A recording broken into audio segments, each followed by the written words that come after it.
வாழ்க்க வளமுடன். மகரிஷி அவர்களே, சித்தர்களின் பாடல்களில் 51 அச்சரங்கள் உள்ளன என்கிறார்களே, அதை தாங்கள் விளக்க வேண்டுகிறேன். வாழ்க்க வளமுடன். அச்சரம் என்றால் ஒலியைக் குறிக்கும் எழுத்து. அச்சரத்திற்கு அடிப்படை முனம். அதிலிருந்து ஆ என்று விரிந்தது முதல் அச்சரம். ஆ விலிருந்து இன்றைக்கு 31 அச்சரங்கள் தமிழில் உள்ளன. வடமொழியில் 47 அச்சரங்கள் இருக்கின்றன. அங்கும் 3 ஒலிகள் குறைவு.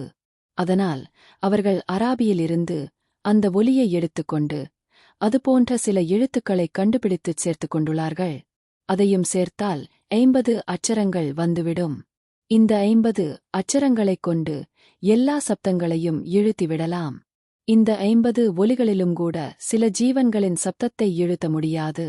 உடோட்டிம், பல்லி சப்தம், ச, பையன் மாடு ஓட்டுவது, குழந்தைகளை முத்தமிடும்போது வரும் சப்தம், இவையெல்லாம் காற்று வெளியிலிருந்து உள்ளே போகும் சப்தங்கள்.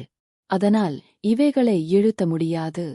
உள்ளேயிருந்து வெளிவரும் சப்தங்களைத்தான் இழுத்த முடியும்.